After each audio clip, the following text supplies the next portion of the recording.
इसलिए परमात्मा प्रभु ओदी रहमत है। पर जे हुण तुसीं कहो जी अच्छा ओदी रहमत दिखाओ, जे तुसीं मनदे ओदी रहमत है तो दिखाओ। तो इसी तरह इत्थे एक छोटा जिहा जवाब देना चाहांगे कि कहंदे एडिसन, थॉमस एडिसन बैठे होए सी तो एक औरत उन्हां कोल आई। जदों औरत आई, क्योंकि वो एक कॉलेज च गए सी उन्होंने बिजली बारे समझाण, ज्ञान देने वास्ते उन्हें लैक्चर देना सी उत्थे अपनी थ्योरी ते। लैक्चर तो बाद बैठे हुए सी, औरत आई जो उस कॉलेज की प्रोफैसर सी, वो आके कहन लगी कि मैनू ये बिजली बारे दसो है की।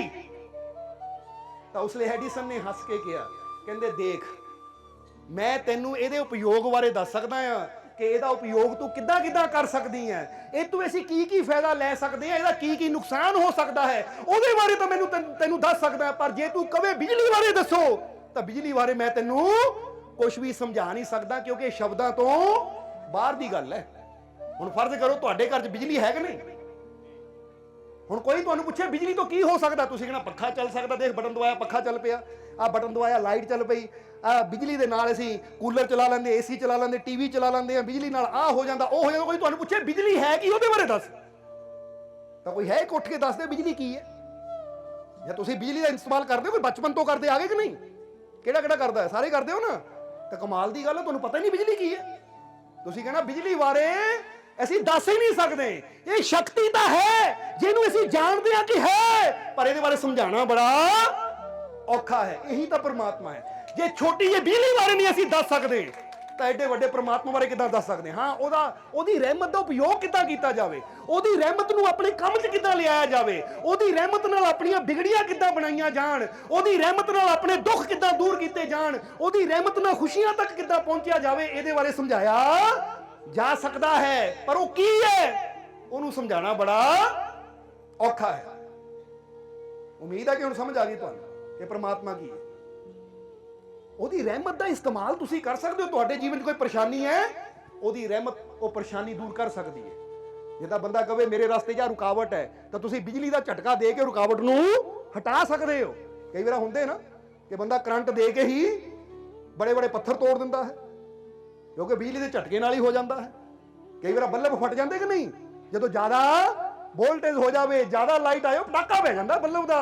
हालांकि बंदा कहता है इन्ने सालों तो चल रहा सी, हुण क्यों, क्योंकि वोल्टेज वधी तो उन्हें बल्ब ही तोड़ दिता।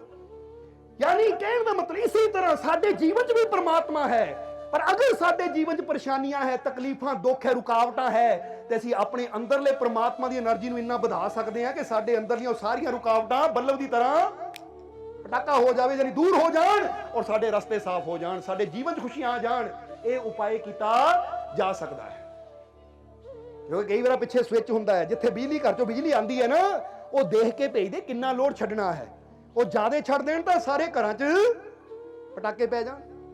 हो जाता कि नहीं, कई बार लै भी पिछों उन्होंने बिजली ज्यादा छड्ड दित्ती तां वोल्टेज बढ़ गया, या कहना बंदा बिजली डिम हो गई, डिम का कारण की पिछों वोल्टेज घटा देंगे। इसी तरह ध्यान के जरिए, युक्ति के जरिए, संतां की विधि के जरिए तुसीं अपने अंदर जाके अपने अंदरले बटन नूं जान सकदे, किद्दां घुमा के मैं अपने प्रभु की एनर्जी नूं वधाना है, तो किद्दां इहनूं कंट्रोल च करना है। ये सब कुछ तुहाडे अंदर ही है, इहनूं समझिया जा सकता है। पर परमात्मा की है उन्होंने समझना औखा है, पर उसकी ताकत नूं असीं समझ भी सकते हैं, इस्तेमाल च लिया भी सकते हैं। इसलिए जो तू चाहे हर की कृपा मन विषयों से मोड़, कहे कबीर सत्संग में आके चित्त सिमरन से जोड़। जे हरि दी कृपा चाहिए तो संतां दी संगत च बैठो, युक्ति लो संतां फकीरां कोलों, सिमरन दे नाल मन जोड़िए ताकि असीं ओदी कृपा नूं प्राप्त कर सकीए। हुण ओह कोई कोशिश करदा नहीं है, इसलिए जिद्दां अज सत्संग च आए हो, समां कढ के सत्संग च आया करो, सिमरन करिया करो। जे जीवन च परेशानियां, तकलीफां, दुख है तो अपने मालिक ते विश्वास रखो, भरोसा रखो कि जिन्हें मैनूं जीवन दिता मेरियां परेशानियां नूं दूर करन दी ताकत भी ਉਹਦੇ अंदर है, वो मेरियां परेशानियां भी दूर कर सकता है। अगर मैं ਉਹਦੇ ਨਾਲ विश्वास ना जुड़ूंगा तो मैनूं यकीन है मेरे जीवन के सारे दुख जरूर दूर होणगे। फिर कोई ऐसा दुख नहीं जिहड़ा ਉਹਦੀ रहमत तो बड़ा होवे। ਉਹਦੀ रहमत हुंदी तो इंसान के जीवन के बड़े बड़े दुख दूर हो जाते हैं।